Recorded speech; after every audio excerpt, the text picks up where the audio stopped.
como a gente tem visto, o sofrimento ele nos fortalece.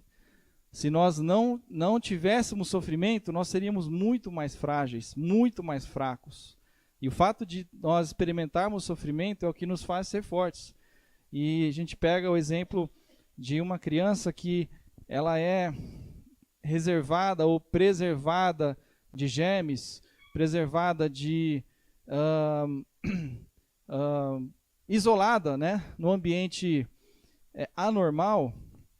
Primeiro contato que ela tem com algum vírus, ela fica doente rapidinho, né? Mas a criança que está num ambiente normal da vida e com as bactérias na ponta do dedo que ela não vê, mas ela põe o dedo na boca, mas o corpo tem anticorpos e ele protege contra essas bactérias. Então, se a gente se coloca num ambiente isolado do mal e das bactérias e do sofrimento, isso nos deixa mais frágeis. É um exemplo muito simples. E a gente tem que estar preparado para a adversidade, porque ela faz parte da nossa vida. E esses estudos visam isso, nos dar esse preparo. E por mais que é difícil, a gente tem que encarar as adversidades. E no meu trabalho tem aumentado bastante sofrimento, situações de família, no acampamento, coisas que nunca aconteceram antes, aconteceram esses dias. Então Deus está mandando situações para a gente praticar. Então, brincadeiras à parte, não vou encerrar o assunto abruptamente assim como eu gostaria, mas a gente está chegando ao fim, e a gente viu semana passada, aula passada, já faz algumas semanas, nós vimos o encontro de Jó com os seus amigos. E nós fomos levados a refletir um pouco sobre a amizade, né? E os amigos de Jó, para muitos são condenados como amigos da onça, como amigos que não foram bem amigos, mas a gente viu que não foi bem assim, né? Enquanto todos abandonaram a Jó, inclusive seus parentes, seus entes queridos, e até sua própria esposa, né, que não ficou do lado dele, mas disse, amaldiçoa a Deus e morre. Ele estava sozinho no seu sofrimento. E isso é bem difícil, né? A gente, quando está sofrendo, ficar sozinho. É mais fácil sofrer com a ajuda dos outros. E nesse momento os amigos chegaram. E a gente viu que eles se conversaram entre si, combinaram de visitar a Jó. E eles chegaram e ficaram ali uma semana com Jó, nas cinzas, no chão, no luto e no pranto de Jó, e sem falar nada.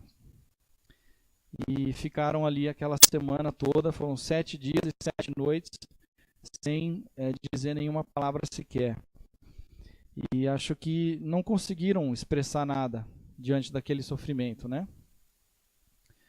Olha, qualquer sofrimento que a gente possa experimentar, qualquer sofrimento que você esteja experimentando, com certeza todos aqui estão experimentando algum grau de sofrimento, nem se compara com o sofrimento de Jó, né? Nem se compara. O que Jó experimentou, perdeu sua família, seus filhos, seus bens e tudo. E então, como eu já falei antes, Jó, na minha galeria da fé, Jó está ali, porque é verdadeiramente um herói da fé. A pessoa que diante de tudo isso, por mais que ele tentou entender, tentou tirar de Deus o porquê de tudo aquilo, e ele se manteve íntegro, né? As palavras de Deus sobre o próprio Jó é que ele se manteve íntegro diante de tudo aquilo.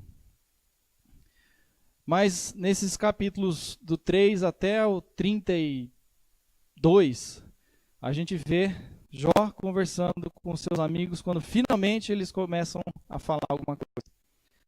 E aí você tem o discurso dos amigos, um discurso, e Jó rebate, aí ele dá um segundo discurso, Jó rebate, e tem finalmente uma conversa, um vai e vem, que dura por bastante tempo. E o que a gente pode perceber, se você lê esses capítulos, você vai ver que a explicação que os amigos deram ou tentaram dar para as razões e os motivos do sofrimento de Jó estavam equivocados. Eles estavam tentando achar o porquê, explicar a razão, e eles estavam partindo de um pressuposto equivocado. Eles estavam partindo de um raciocínio onde o ponto de partida já estava errado.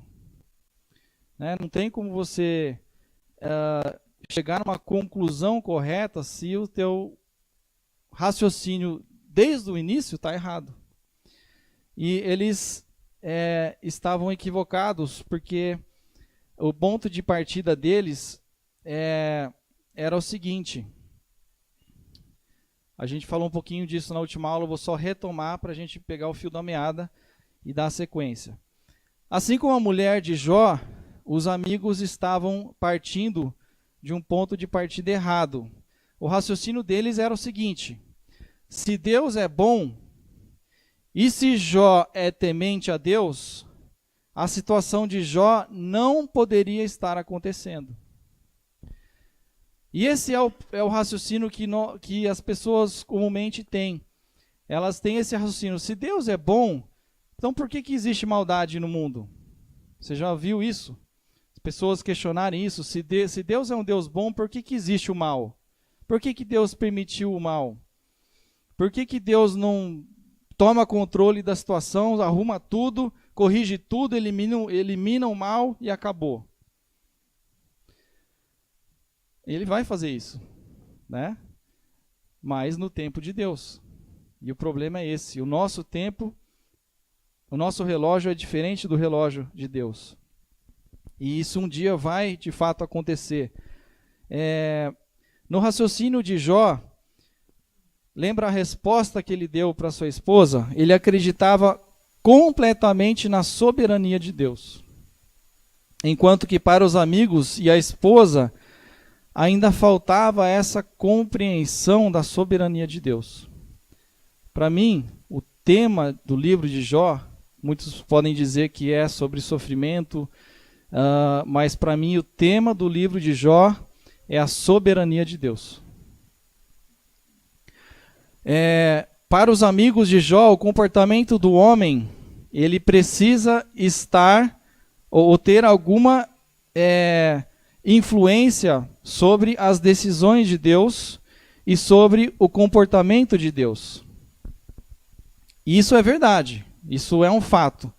O jeito que você e eu agimos, o jeito que o homem se comporta, isso tem um impacto diante de Deus. Isso é fato. Isso acontece. Mas faltava para eles o entendimento e a submissão completa à soberania de Deus. No sentido de que Deus muitas vezes age independente do comportamento do homem. Para Jó e a sua esposa, os amigos de Jó e para a sua esposa, a atitude de Deus estava intimamente ligada com o comportamento do homem. Isso não deixa de ser verdade, mas eles não entendiam um outro aspecto sobre o relacionamento de Deus com o homem, que é o aspecto de que Deus age também independente do homem. Muitas vezes Deus age dependente do homem, mas muitas vezes Deus age independente do homem, porque Deus, isso a gente precisa entender, Deus não precisa do homem. Deus é o único ser completamente livre e independente por si só. Deus não precisa do homem, mas Deus quis criar você e eu, homem, mulher. Ele quis, mas ele não precisava. Mas ele, no seu amor, na sua graça, ele quis nos criar. E o fato de você existir quando você para pensar na vida, por mais que ela é sofrida, se você para pensar na vida, a vida é maravilhosa. A vida é bela. Imagina se você não existisse. Já falei isso algumas vezes aqui, mas um dia eu tive um pesadelo, um sonho terrível, e o sonho era esse, que eu não existia. E era como se fosse um buraco negro. E um vácuo e uma completo sentimento de vazio. Acordei assustado. Mas o fato que nós existimos é uma graça maravilhosa, apesar do sofrimento. Porque viver, existir, se relacionar, poder se relacionar com Deus, não tem preço. Muito melhor existir no mundo que existe do que não existir. E Deus, ele não precisava nos criar, mas ele nos criou. E ele nos criou num ambiente, num contexto que ele quis que fosse assim. Foi Deus quem criou todas as coisas. E quando a gente não entende que todas as coisas inclui também o sofrimento, o mal, as dificuldades, então a gente não consegue encaixar esses conceitos. Se Deus é o criador de todas as coisas, mas eu não posso aceitar que Deus criou também o sofrimento, então como que eu fecho essa equação? Espera aí, Deus é criador de todas as coisas ou não é? Você já pensou na origem do mal? Quem criou o mal? É um assunto complexo. Mas se você parar para pensar sobre isso, muitos vão dizer,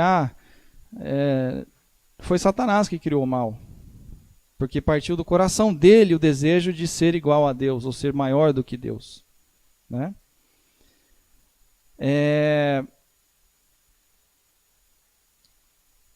Mas quem criou Lúcifer? Né?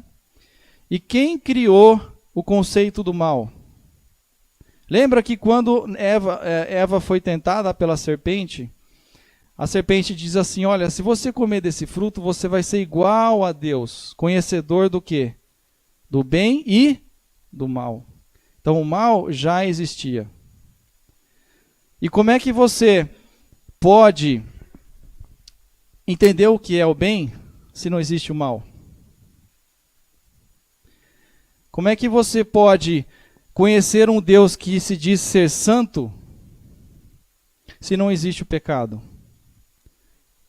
Deus se manifesta e Deus se revela como um Deus que é santo desde o princípio. Mas como que ele poderia ser santo se não existisse o oposto da santidade? É uma coisa um pouco filosófica que a gente está entrando aqui, né? Mas como é que nós poderíamos ser livres, verdadeiramente livres, se não existisse possibilidade de escolha entre o bem e o mal? Como é que você ia ter liberdade, livre arbítrio, se você não tivesse como escolher um caminho ou outro? Então Deus criou os dois caminhos. Deus criou o bem e o mal. Deus criou o livre-arbítrio, porque é somente com essa liberdade que a gente pode expressar verdadeiro amor para Deus. Imagina, Marcelo, se você, Deus falasse assim, Marcelo, me obedeça, faça o bem, que é o que Deus quer da gente. Mas só existisse o bem para fazer? Marcelo não seria um ser humano, ele seria um robô. Ele seria um robô que sempre faz aquilo que ele foi programado para fazer. Mas porque ele nos deu a livre-arbítrio, ele teve que criar o bem e o mal, e Deus é um ser moral. Um ser moral necessita do que é bom e do que é mal para ser moral. Então, depois a gente pode olhar textos bíblicos sobre isso, mas hoje não. Mas eu queria voltar aqui para o raciocínio equivocado dos amigos de Jó. Que eles estavam dizendo, olha, o ser humano, o Jó não pode estar sofrendo porque Jó é bom, é um homem bom. E Deus não poderia fazer ele sofrer se ele é bom. Mas o que eles não entendiam é que Deus pode fazer o que ele quiser. Deus é soberano e capaz de fazer aquilo que ele bem entende. E Jó entendia isso. mas os amigos de Jó não. E a esposa de Jó também não, porque a resposta que Jó deu para sua esposa foi: olha, a gente não recebeu o bem de Deus, não vamos receber também o mal? Veja no raciocínio de Jó que o receber o mal também vinha de Deus. Quem foi que permitiu Satanás fazer aquilo na vida dele? Foi Deus. Deus permitiu. Então Deus está no controle. Isso não significa que Deus pratica o mal. Isso não significa que Deus, ao criar o mal, que ele pecou, ou que ele mesmo praticou o mal. Ele criou o mal como um conceito e ele está ali. Mas ele é totalmente santo do mal. Mas ele criou o mal porque é necessário para a nossa existência. Deus criou o homem e deu para ele uma condição de se relacionar com Deus, e Deus de fato tem interação com o homem, e inclusive aceita a vontade dos homens, e muitas vezes, aparentemente, ele muda de ideia, por causa da oração dos homens, não é verdade? Por causa da atitude dos homens, a história de Jonas, Nínive, Deus ia destruir Nínive. E porque Jonas foi lá, pregou, apesar de teimoso, mas foi, pregou, e se converteram, o que Deus disse? Deus não destruiu mais a cidade de Nínive. Olha então o propósito de Deus em destruição, e depois ele retém a sua mão para não destruir mais, porque houve uma reação do homem, diante da ação de Deus. Então Deus, ele reage também de acordo com o nosso comportamento. Isso é fato, isso todos nós entendemos, mas muitas vezes o que nós não entendemos é que Deus pode fazer independente do comportamento do homem. Isso Jó, ele entendia. Mas o homem não pode achar que Deus é dependente do homem como se o homem estivesse no mesmo nível de Deus. Deus é soberano. E eu queria hoje bater nessa tecla, mais uma vez, da soberania de Deus. Ponto de partida do raciocínio dos amigos de Jó também estava equivocado, porque eles achavam que Deus só poderia estar fazendo isso com Jó como consequência de algum pecado dele. Isso pode ser verdade, mas nem sempre. E o que eles não entendiam é esse nem sempre. João capítulo 9 é um exemplo disso. Chegaram para Jesus, perguntaram daquele rapaz cego de nascença, quem foi que pecou? Olha o raciocínio parcial nosso, né? O pecado nosso é sempre o sofrimento nosso, a cegueira nossa, a doença, os problemas são sempre consequência de pecado. Isso é verdade, mas nem sempre. E aí Jesus disse, ele nasceu cego, mas não foi por causa de pecado dele nem de seus pais. Ele nasceu assim porque Deus quis.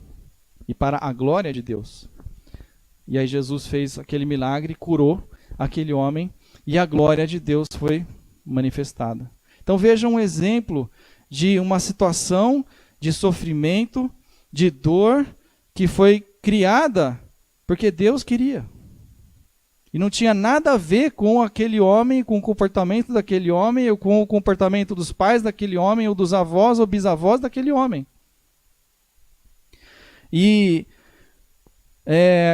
esses amigos de Jó, como eles conheciam a boa reputação de Jó, eles não conseguiam relacionar o sofrimento dele com qualquer pecado que fosse evidente na vida dele. Eles não conseguiam encaixar, fechar essa equação. E por isso ficaram uma semana sem palavras. E aí quando começaram a falar, foram por esse raciocínio que não deu certo. Só frustrou mais a Jó. E teve que entrar um quarto amigo, que foi o Eliú. Esse quarto amigo, se você quiser ler depois no capítulo 32, 33, 34, até acho que o 35, as palavras que esse quarto amigo, Eliú, que aparece só depois. Os outros três estavam falando, justificando, argumentando, tentando achar a razão, o motivo, por quê. e Jó tomando as pancadas dos amigos, e aquele quarto ali só escutando, só esperando.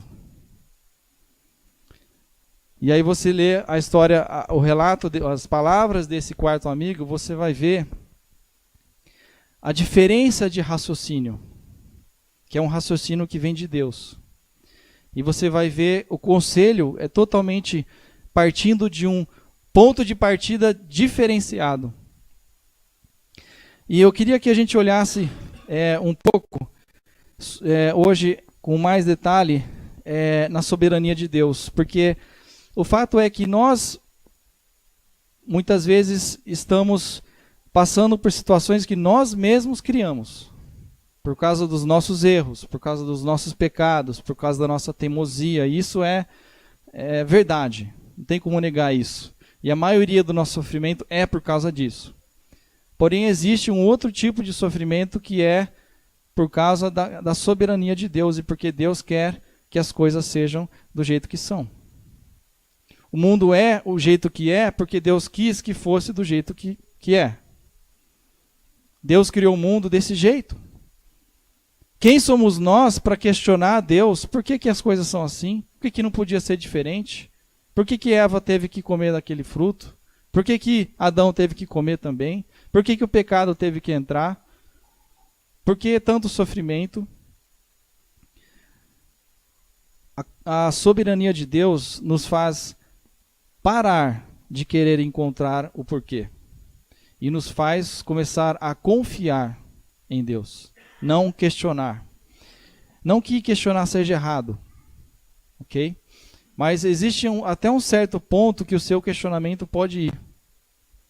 Depois daquele ponto, que é um entendimento que cabe dentro da nossa cachola, depois desse ponto não tem mais explicação.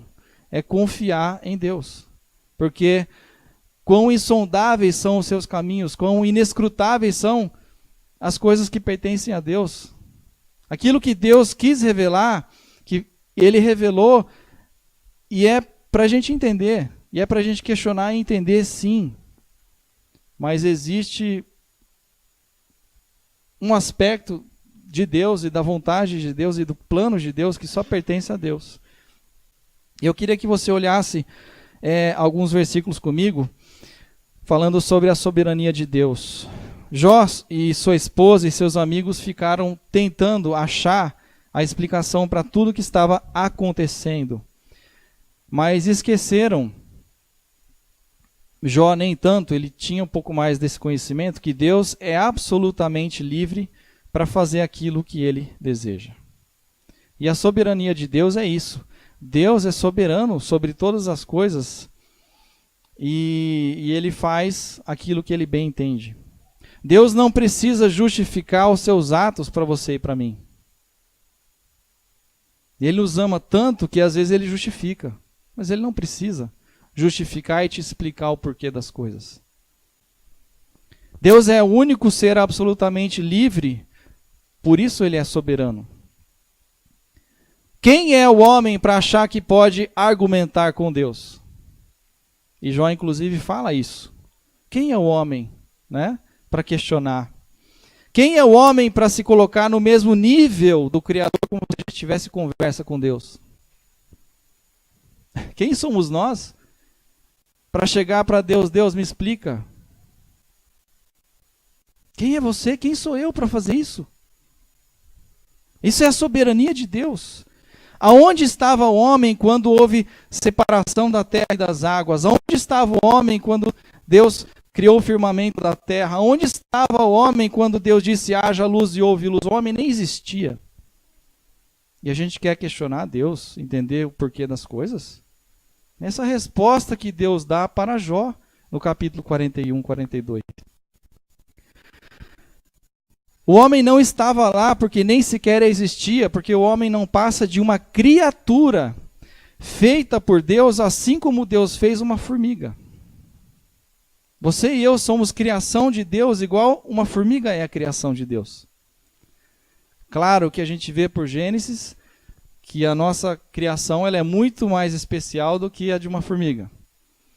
Mas nós não passamos de ser criaturas assim como são os animais, como são os seres vegetais. Deus não deu explicações a Jó para os motivos do seu sofrimento. Ele simplesmente enfatizou para Jó a sua soberania. Quando nós lemos a história de Jó, nós, enquanto espectadores, a gente sabe por que Jó sofreu. O Zé Carlos falou isso outro dia, um comentário que ele fez. A gente, quando lê a história, a gente sabe o porquê ele sofreu, porque tem um enredo de Deus, Satanás, a conversa, a reunião celestial, e a gente sabe por que Jó estava sofrendo, porque ele estava sendo provado. Se o amor dele por Deus era acima de todas as coisas, se ele cumpria o primeiro mandamento. A gente sabe, mas Jó não sabia. Jó estava ali no meio do turbilhão, e ele não sabia que teve essa conversa no céu. Então Jó, ele tinha que, se ele não entendesse, ele tinha que simplesmente aceitar. E foi o que Jó fez. Mesmo não entendendo, no capítulo 42 de Jó, ele fala assim: Deus, me perdoa porque eu quis entender e eu te questionei sendo que eu não deveria. Quem sou eu? Eu me humilho e eu aceito, e eu te conheço muito mais agora do que eu te conhecia antes. E essa reação de Jó, de submissão à soberania de Deus, resultou em muitas bênçãos para ele. A gente vê no final da história que ele foi, praticamente recebeu em dobro tudo que ele tinha. Nós não precisamos sempre entender o que Deus faz, mas precisamos sempre aceitar o que Deus faz. Alguns exemplos. Quando Deus disse para Noé construir a arca, tinha alguma razão por trás disso? Nunca tinha chovido. Mas Deus disse: vai chover, vai vir água do céu, não é só água de baixo, vai vir água do céu. Faz a arca. Noé podia, mas por quê? Me explica, justifica para mim, me dá as razões. Não, ele começou a construir a arca. Então ele não questionou, ele aceitou e obedeceu. O exemplo de Abraão. Abraão, vai lá para o monte, sacrifica. Mas cadê o animal? Não, vai sem um animal. Vai, obedece, eu estou te falando. Eu sou soberano. Confia em mim. Abraão não questionou. Ele confiou. Então existe uma grande diferença entre você querer entender, questionar a Deus e você simplesmente aceitar e confiar. Porque quando você questiona a Deus, você está pensando, será que Deus sabe o que Ele está fazendo? Isso que está por trás do nosso raciocínio. Será que Deus realmente está no controle? Será que Deus realmente é soberano? Será que Deus sabe o que Ele está fazendo? Será que Ele é digno da minha confiança completa, 100%? Às vezes a gente confia em Deus, mas é 90%, 80%, 60%. Deus quer que a gente confie nele 100%.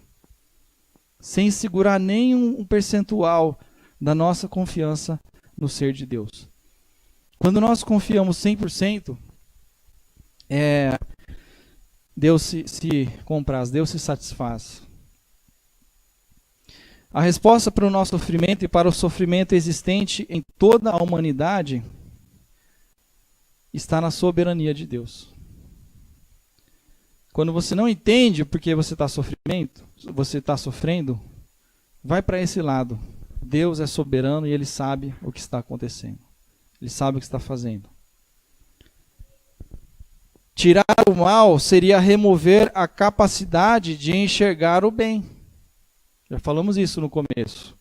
Tirar o sofrimento seria nos enfraquecer e nos tornar incapazes de resistir às dificuldades. Tirar a liberdade de escolha, e aí significa tirar o mal, só existir o bem, seria tirar a possibilidade de expressar o nosso amor para com Deus.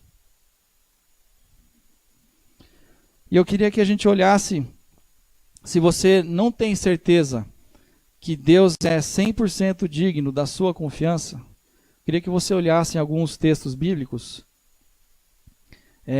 Desligou? É o mute?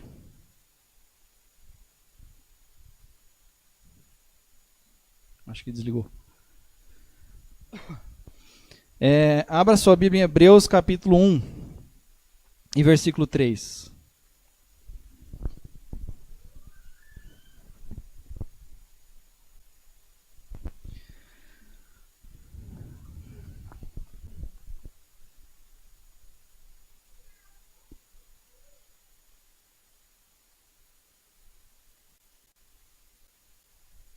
Hebreus capítulo 1, versículo 3.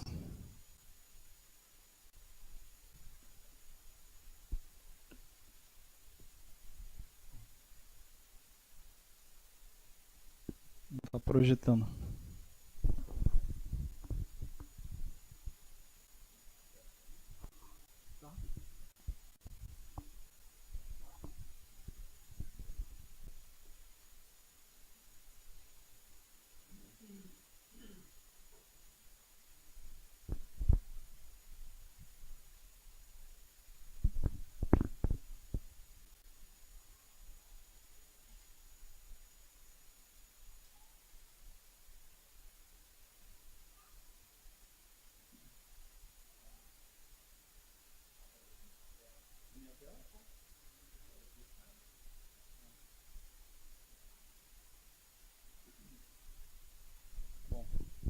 Hebreus capítulo 1, versículo 3. Eu queria projetar porque são alguns versículos e para a gente não perder tanto tempo,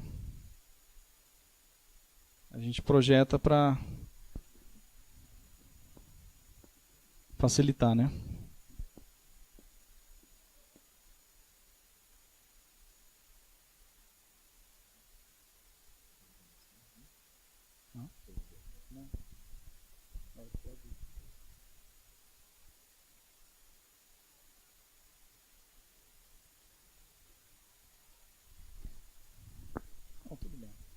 Tem problema, vamos lá. Você abriu aí em Hebreus 1, versículo 3, diz: o qual, sendo o resplendor da sua glória, a expressa imagem da sua pessoa, está falando de Jesus Cristo, que é a expressa imagem, a fotocópia perfeita, idêntica de Deus. E diz, e sustentando todas as coisas pela palavra do seu poder, havendo feito por si mesmo a purificação dos nossos pecados, assentou-se à destra da majestade nas alturas. Percebeu essa expressão? Ele está sustentando todas as coisas pela palavra do seu poder. Essa palavra sustentando está no gerúndio. Indica que Jesus está continuamente carregando, sustentando, mantendo, provendo todas as coisas. Se ele tirasse a sua mão de sustentação, tudo entrava em colapso. Sustentando todas as coisas pela palavra do seu poder. Então a mesma palavra que ele usou para criar o mundo, é a mesma palavra que ele usa para sustentar o mundo. E fazer com que os planetas não se colidam, que as estrelas não caem na Terra e é catástrofe total. O dia que ele tirar esse controle, vai virar um caos. Isso vai acontecer. Mas ele está sustentando todas as coisas pela palavra do seu poder. Esse é o Deus soberano que nós temos. Abra em Colossenses, capítulo 1, versículo 16. Colossenses 1, versículo 16.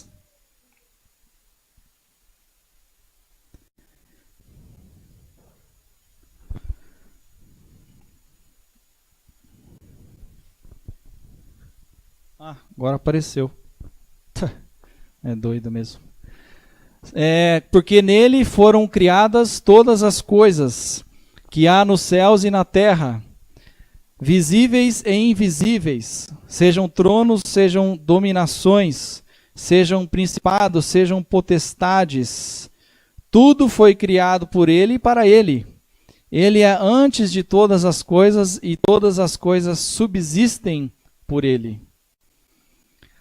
Tudo que existe, tudo que foi criado, e veja que ele faz as diferenciações, as visíveis e as invisíveis.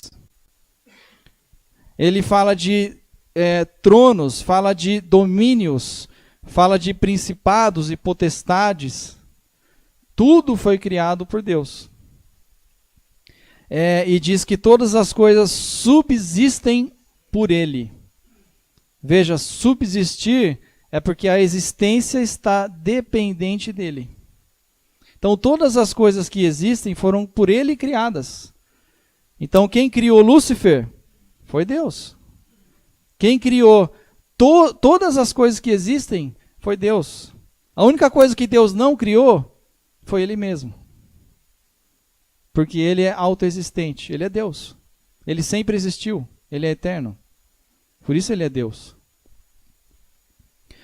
Veja, Atos 17, 28 diz que porque nele movemos, Paulo está dizendo no meio da sua pregação, não sei se é Paulo ou Pedro, ele diz que porque nele vivemos e nos movemos e existimos.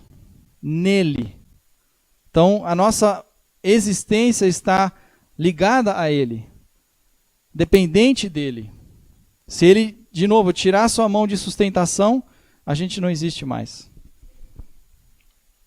Neemias, capítulo 9, versículo 6, diz, olha o que diz Neemias: só Tu és Senhor, Tu fizeste o céu e os céus dos céus e todo o seu exército, e a terra e tudo quanto nela há, os mares e tudo quanto neles há, e Tu os guardas com vida a todos, o exército dos céus te adora. Aquele tubarão feroz que está lá no fundo do mar, com aqueles dentes que comem as pessoas e comem os surfistas, foi Deus que criou. A baleia, se foi uma baleia, mas aquele grande peixe que engoliu Jonas, quem que criou? Foi Deus. Quem foi que fez a baleia engolir Jonas?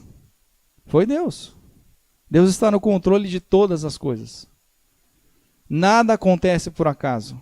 Isso é a soberania de Deus. 2 Pedro 3, versículo 7. Mas os céus e a terra, que agora existem, pela mesma palavra, veja, pela mesma palavra, se reservam como tesouro.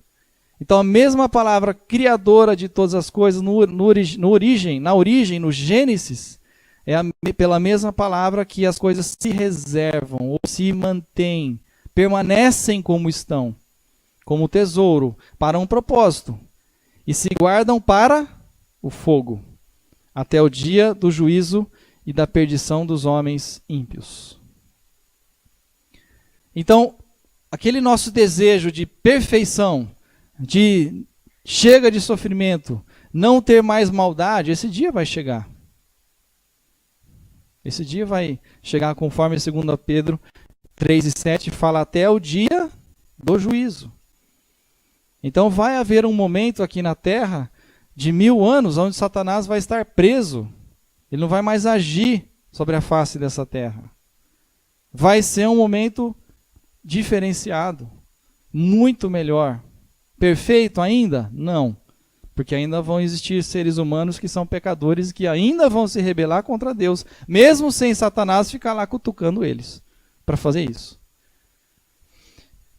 Mas vai haver um estado eterno e perfeito, depois ainda desse milênio, quando todas as coisas serão restauradas. Veja Jó 34, Jó dizendo, se ele pusesse o seu coração contra o homem, desculpa, não é Jó aqui falando, aqui é aquele quarto amigo de Jó, Eliú está dizendo, se ele, Deus, pusesse o seu coração contra o homem, e recolhesse para si o seu espírito e o seu fôlego, toda a carne juntamente expiraria e o homem voltaria ao pó. Então, se Deus tirasse aquela sustentação de Hebreus 1, versículo 3, que nós lemos, se ele tirasse essa sustentação, a gente cessaria de existir.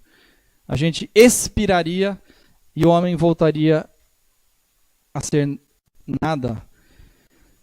Salmo 104, o salmista diz, todos esperam de ti que lhes dê o seu sustento em tempo oportuno. Dando-lhe tu, eles o recolhem. Abres a tua mão e se enchem de bens.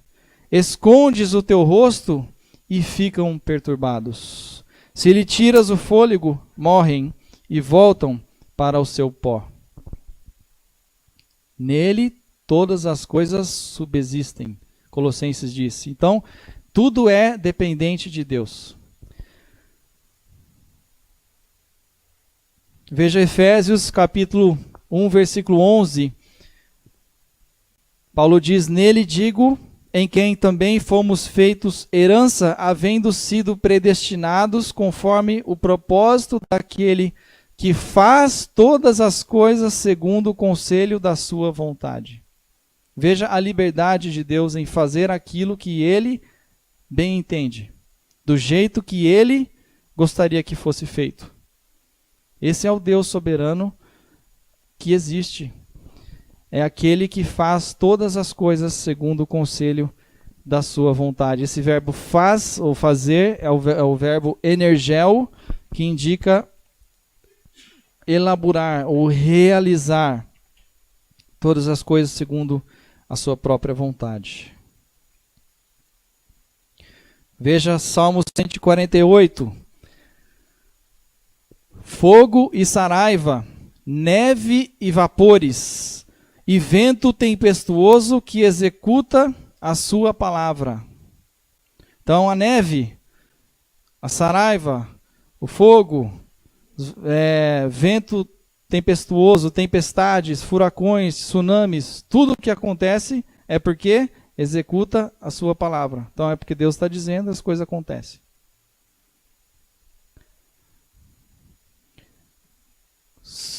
Veja que parte do sofrimento de Jó envolveu o quê? Uma tempestade de areia, né, que passou lá perto da casa um dos filhos. Estavam todos reunidos juntos em família, comendo uma refeição, celebrando, e veio uma tempestade, um vento forte, derrubou a estrutura da casa, caiu, desabou na cabeça de todos eles e morreram.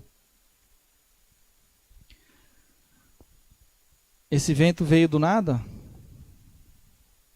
Veio da onde? Jó 37. Irmãos, é difícil a gente entender a soberania de Deus e conciliar com a existência do mal. É muito difícil. Eu confesso que eu estou olhando para a cara de vocês e eu estou sentindo essa dificuldade. Assim como é a dificuldade eu falar sobre isso. Mas eu não vejo outra explicação. Eu não consigo ver outra explicação para a existência do mal, a não ser que ela faça parte do plano soberano de Deus. Porque se o mal existe à parte de Deus, então o mal tem algum nível de confrontação com o Deus Todo-Poderoso. Sabe o que Satanás mais quer? É a gente achar que Satanás é adversário de Deus.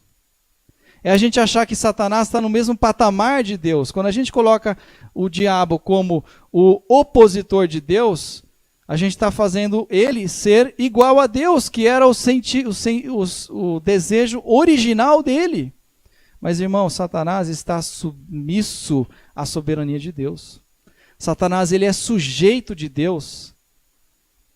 Ele é uma criatura de Deus, não é o Criador. Então eu não consigo explicar de outra forma a não ser entender que o mal faz parte dos propósitos e planos de Deus, porque é a soberania de Deus que está em controle. Jó 37 diz assim, aqui ainda Eliú falando para Jó, porque a neve diz, cai sobre a terra, como também a garoa e a sua forte chuva. Ele sela as mãos de todo homem, para que conheçam todos os homens a sua obra. As feras entram nos seus esconderijos e ficam nas suas cavernas. Da recâmara do sul sai o tufão, e do norte o frio, e pelo sopro de Deus se dá a geada. e as largas águas se congelam. Tudo isso que está acontecendo na natureza, o bicho que vai lá para a caverna, a chuva que cai, a geada que cai, tudo isso não é por acaso que está acontecendo. Diz aqui que pelo sopro de Deus se dá a geada. Também da umidade carrega as grossas nuvens e asperge as nuvens com a sua luz. Então elas, segundo o seu prudente conselho, se espalham em redor para que façam tudo quanto lhes ordena sobre a superfície do mundo na terra. Seja que por vara ou para a sua terra ou por misericórdia as faz vir. Veja os propósitos. Seja por vara, e aí como consequência dos nossos próprios erros, né? Ou para a sua terra, ou por misericórdia as faz acontecer, ouvir.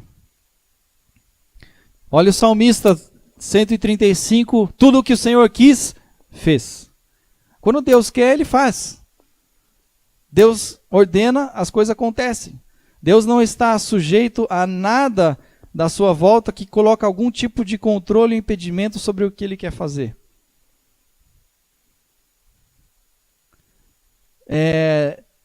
Deus não é como o hino do Corinthians, o todo-poderoso Timão, que quando que Ele é todo-poderoso? Do jeito que Deus é todo-poderoso? Nunca. Ele perde, às vezes ganha. Está sujeito à saúde dos jogadores, está sujeito à gravidade, a bola vai subir ou vai descer, mas Deus, Ele é o Todo-Poderoso, que não está sujeito a nada, é o Deus soberano. Ele faz subir os vapores das extremidades da terra, faz os relâmpagos para a chuva, tira os ventos dos seus tesouros, o que feriu os primogênitos do Egito, desde os homens até os animais. Quem foi que feriu? Está dizendo aqui. Quem foi que feriu? Deus. Deus matou aqueles primogênitos.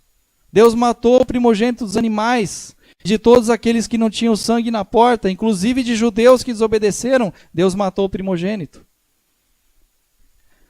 O que enviou sinais e prodígios no meio de ti, ó Egito, contra Faraó e contra os seus servos, o que feriu muitas nações e matou poderosos reis. Quem é esse? O Todo-Poderoso Deus. Deus soberano. De novo, o salmista 104, e ele rega os montes desde as suas câmaras, a terra farta-se do fruto das suas obras, faz crescer a erva para o gado, e a verdura para o serviço do homem, para fazer sair da terra o pão.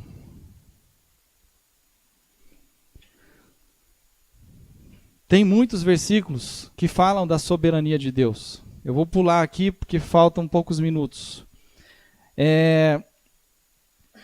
Mas quando você para e extrai da palavra de Deus os versículos que tratam da soberania de Deus, irmãos, são inúmeros. São inúmeros. E mostram que Deus está no controle de todas as coisas. Todas as coisas. Inclusive aquelas que parecem estar fora do controle no seu ponto de vista. No meu ponto de vista. Mas no ponto de vista de Deus, nada está fora do seu controle. Porque se estivesse alguma coisinha fora do seu controle, Ele deixaria de ser Deus. Já pensou nisso? Alguma coisinha que estivesse fora do seu poder, Ele deixaria de ser todo-poderoso. Mas porque Deus é soberano, Deus é todo-poderoso, Deus é onisciente, onipotente, Deus é Deus, nada escapa. Nada está em caos que Ele não queira que esteja. Por um momento e por um propósito. Então a sua vida, a minha vida, se ela está em caos, e você está tentando entender o porquê, você pode até tentar entender. Às vezes você não vai. Então você tem que seguir o caminho de Jó. Aceita. Que faz parte da soberania de Deus. Veja Mateus 5, Jesus disse, porque faz que o seu sol se levante para os maus e bons, e a chuva desça sobre justos e injustos.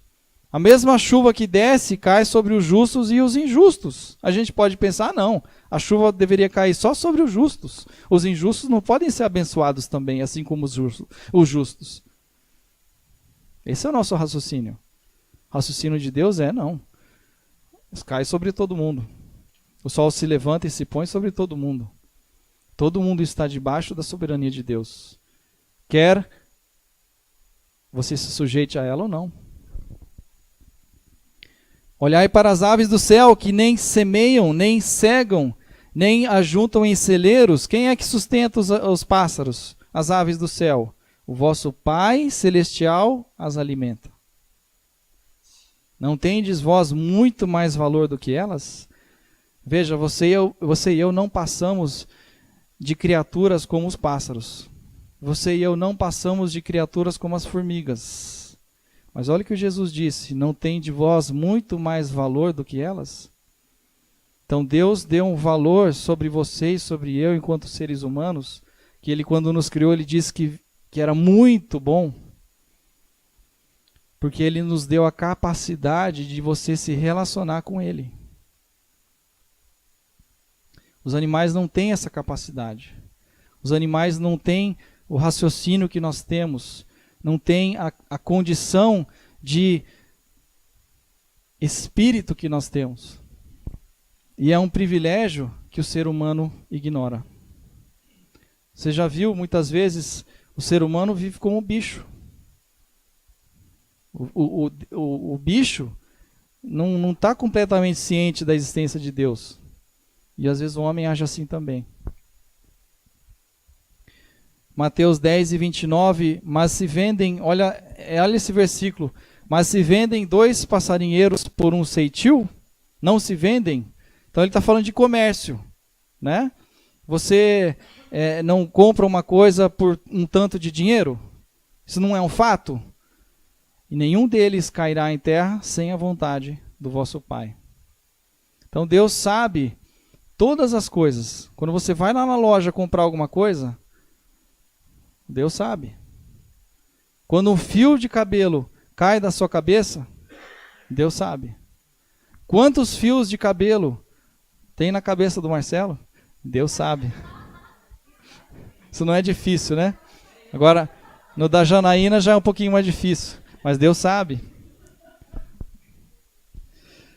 A sorte, olha esse versículo de Provérbios, a sorte se lança no regaço. Ou seja, igual você pegar o dado, você põe num copo e lança e sai os números. Pode sair 2 e 6, pode sair um 5 e um 4, pode sair 2 e 2, pode sair 2 e 7. 7 não, 6, né? O dado vai de 1 a 6. Mas olha, do Senhor procede toda a determinação. Esse versículo para mim, mais do que todos, fala da soberania de Deus. O que nós achamos que é sorte, não é sorte.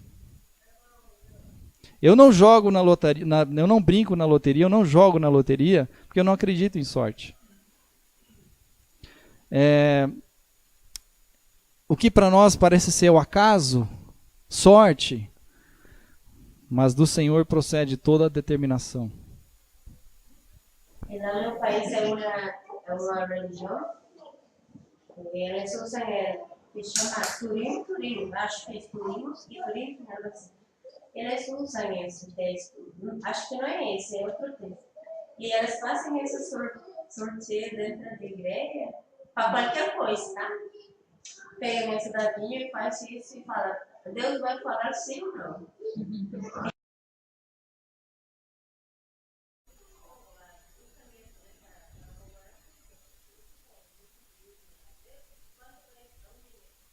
Quando tem uma vez R$1.000, então vamos consultar a lei. Se você vai dar tudo, se saiu,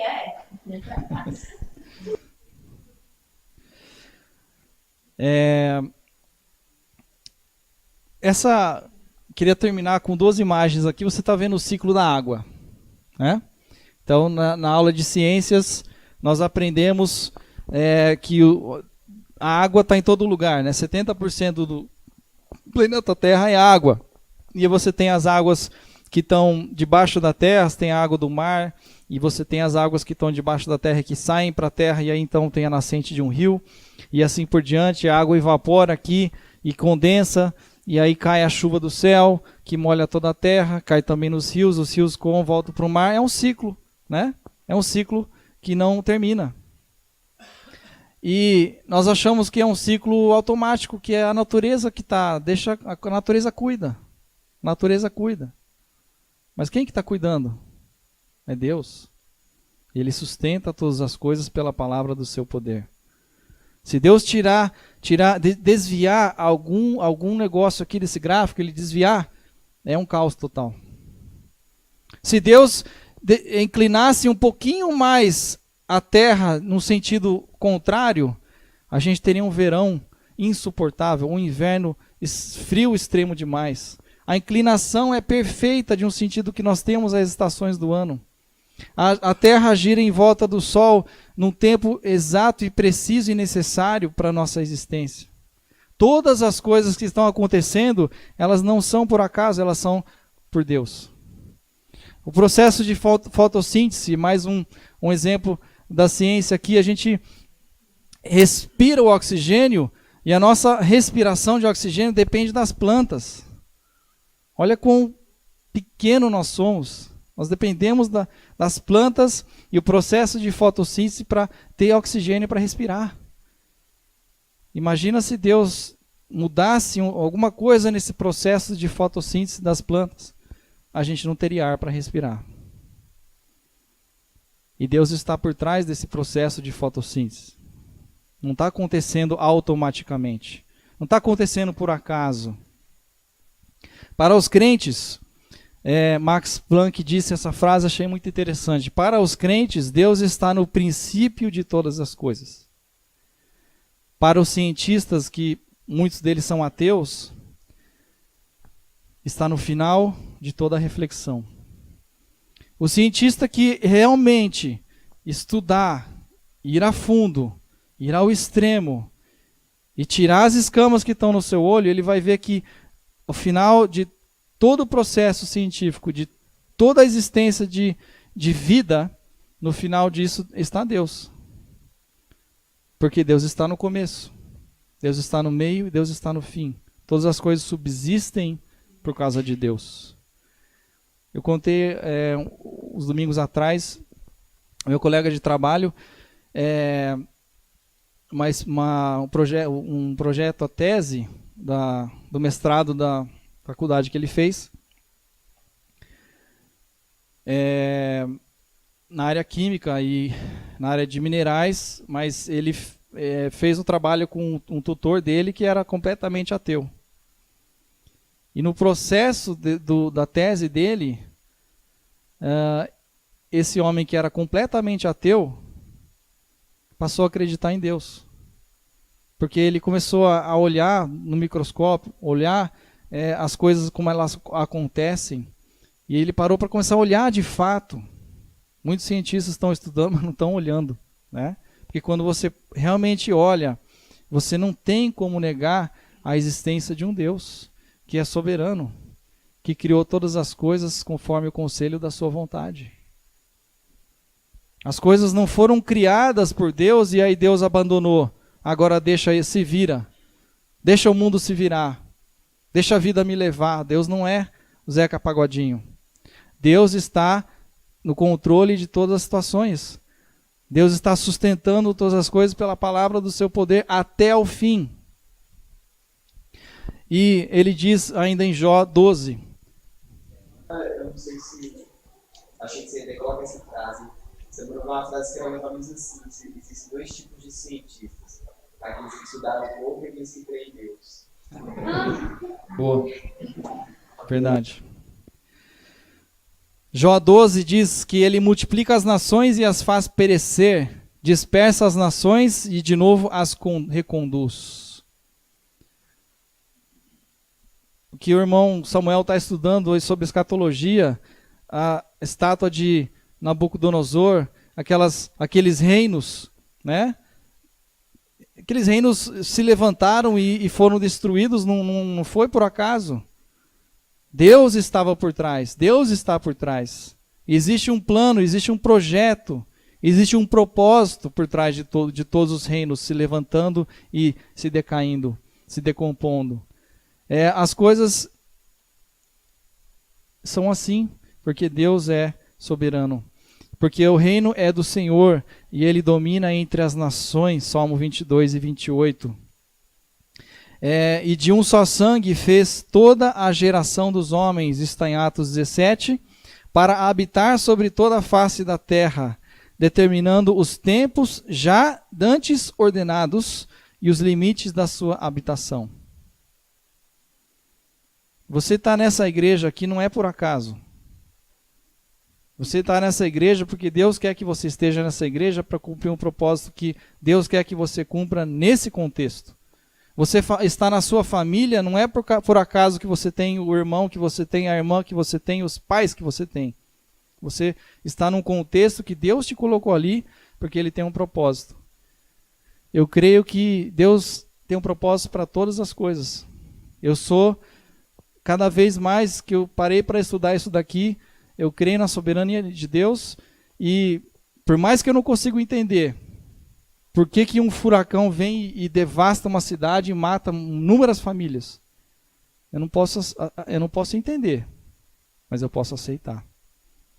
A diferença é essa na atitude de Jó. Ele não entendeu, mas ele aceitou.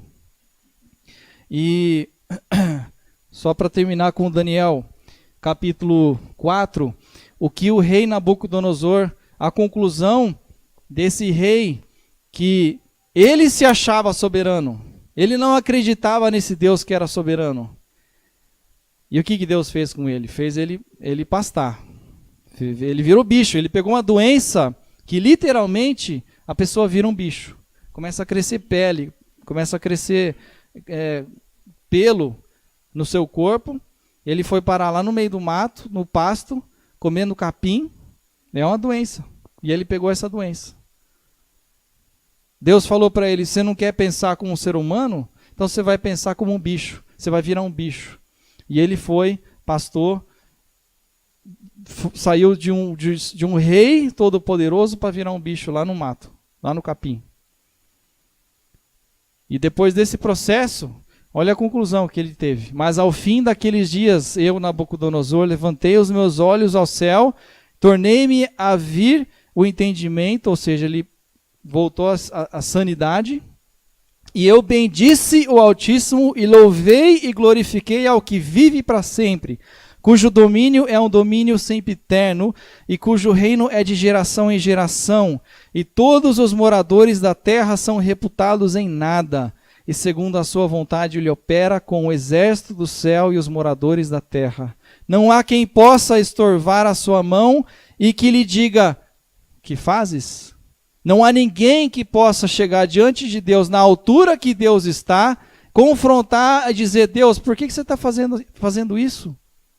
Não existe ninguém que está a esse nível, o nível igual ao de Deus. Nem Satanás. Satanás é um sujeito de Deus. Satanás está cumprindo os propósitos de Deus. E nós erramos ao pensar que Satanás é o opositor de Deus. Claro que ele é opositor de Deus. Que ele está querendo atrapalhar, estragar os planos de Deus. Mas ele é só uma pecinha na mão de Deus, aqui ó. Sabe aquela peça que, uma marionete? Aquelas peças antigas que ficavam atrás do palco e ele manipulando o bonequinho e eles faziam a peça. Deus é aquele que está no controle. Mexendo a perninha, mexendo o bracinho, dizendo assim, dizendo assado. Você gosta disso? Eu gosto disso? Não. Fere o meu orgulho. Fere o nosso orgulho. Achar que nós não somos nada. E que estamos debaixo da submissão desse Deus que é todo-poderoso.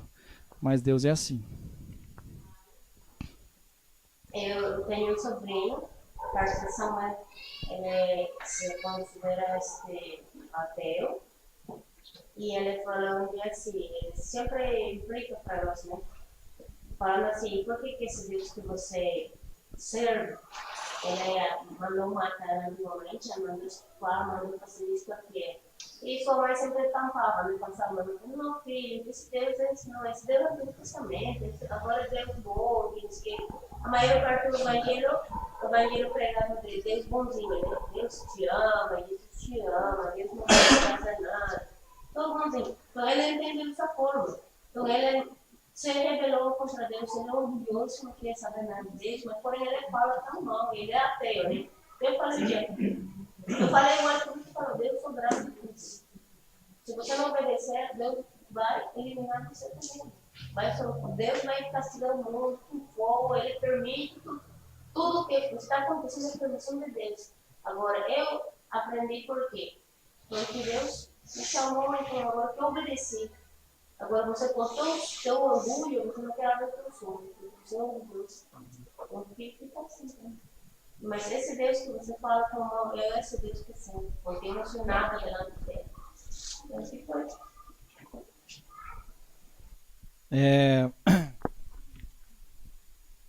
Veja só mais esse último slide que tem aqui mais algumas referências. O Senhor tem estabelecido o seu trono nos céus e o seu reino domina sobre tudo. Salmo 103:19. E segundo a sua vontade ele opera com o exército do céu e os moradores da terra. Quem há que possa estorvar a sua mão e lhe dizer que fazes? A referência de Daniel que nós já lemos. Porque dele e por ele e para ele, Romanos 11, são todas as coisas. Dele, por ele e para ele são todas as coisas. Porque todas as coisas sujeitou debaixo dos seus pés. 1 Coríntios 15:27. E para que ao nome de Jesus se dobre todo o joelho dos que estão nos céus, na terra e debaixo da terra. E toda língua confesse que Jesus Cristo é o Senhor, para a glória de Deus Pai. Percebeu? Todo o joelho dos que estão aonde? Dos que estão nos céus, dos que estão na terra e dos que estão debaixo da terra. Todo o joelho se dobre. Então, se você está na terra, que o seu joelho se dobre. A irmã disse que de pessoas que não se dobram, que não se curvam, que preferem rejeitar a esse Deus e a sua soberania. Ok, é a escolha deles. Daquele que faz todas as coisas segundo o conselho da sua vontade, Efésios 1 e versículo 11. Então eu queria encerrar com isso. A resposta para o nosso sofrimento e para o sofrimento que existe em toda a humanidade, a resposta está na soberania de Deus. Às vezes você vai entender. Às vezes. Às vezes que você não entender, lembre-se da soberania de Deus. Tirar o mal seria remover a capacidade de enxergar o bem. Por isso que existe o mal. O mal não existe sem o bem e o bem não existe sem o mal. Sabe aquele yin e yang? Ali é mais ou menos isso, só que tem que tomar cuidado porque no yin e yang é assim. Na parte preta tem a bolinha branca e na parte branca tem a bolinha preta. Né? Então a ideia é de que na santidade de Deus tem uma manchinha. Não é isso. Não é isso. O conceito do yin e yang é que existe o mal e existe o bem. Mas aquela manchinha não existe.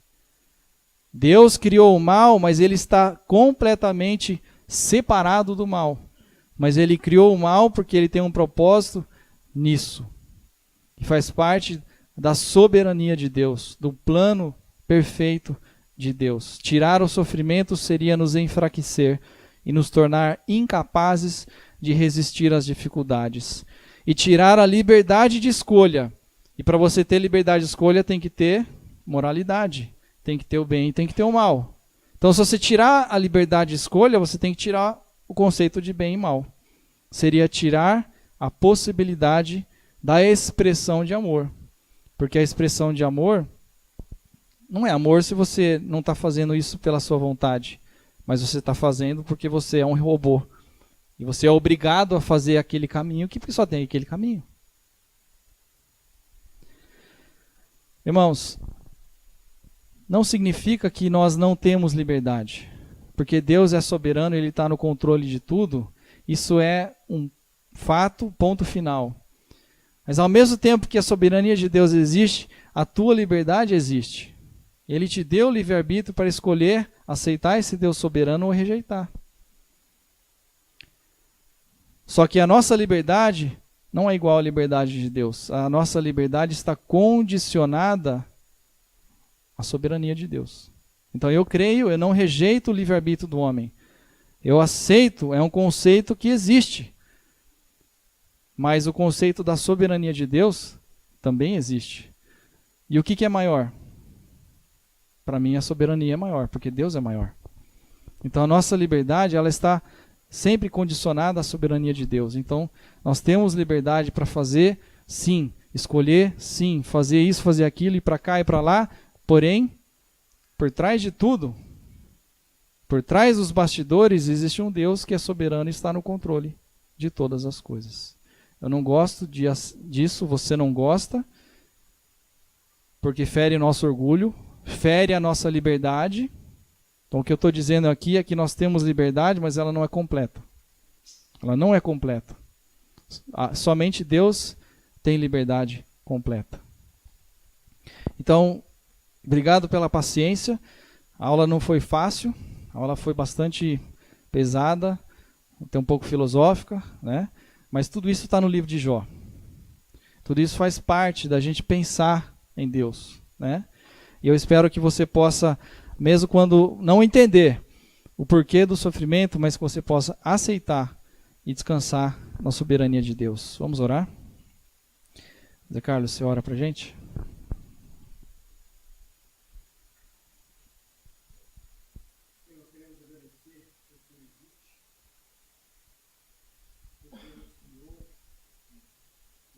O Senhor nos dá a oportunidade de se tornarmos íntimos ao Senhor. Essa é a essência do Evangelho, a intimidade do Senhor. Perdemos isso através de Adão, mas o seu amor nos alcançou através de Jesus Cristo.